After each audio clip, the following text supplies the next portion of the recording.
நமஸ்காரம். இப்போ மூன்றாவது ப்ராடக்ட் காமிக்க போகிறேன்னா உங்களுக்கு பூட்பஸ்ரீ எம்போரியம்னு சொல்லியிருக்கேன். ஒரிசா கவர்மெண்ட்டுது. அவள் வந்து இந்த கம்பியிலேயே வந்து கட்டி இந்த மிருகங்கள் பாத்திரங்கள் எல்லாமே கம்பி வேலைப்பாடுலேயே இருக்கும். உள்ளே வந்து கேஸ்டிங் கேட்க மாதிரி இருக்கும் பார்க்குறதுக்கு. அதில் 3 இப்போ இருக்குது. அட் ப்ரெசண்ட்லேயே எடுக்கிறது 4 ஒன்று நந்தியேஸ்வரர் வந்து சாமி ரூமில் இருக்குது. அது எடுத்துன்னு வர முடியாதுன்னு சொல்லி ஓகே. இது வந்து வராகம்.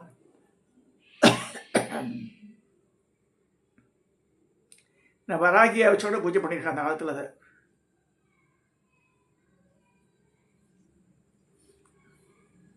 இந்த வாலே பாருங்க ஒரு சுருட்டின்னு ஒரு அழகு. இது வராகம் நல்லா ஹெவி, கிட்டத்தட்ட ஒரு 400 கிராமுக்கு மேலே இருக்கும். அது அடுத்ததாக கிளி, அது வந்து வராகி எடுத்தால் இது மாதங்கியே வச்சுக்கலாம்.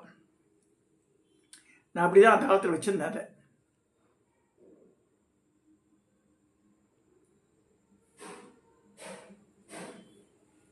அது 3வது ஐட்டம் வந்து குதிரை.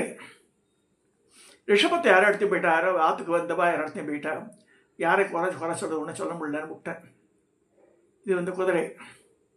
இது வந்து வீரனுக்கு உண்டான வாகனம். அது இது 3மே வந்து ஒரிசா கவர்மெண்ட். இது பூட்பஸ்ரீ எம்போரியம்னு அந்த காலத்து கிரீம்ஸ்போர்ட்டில் வாங்கியிருந்தேன்.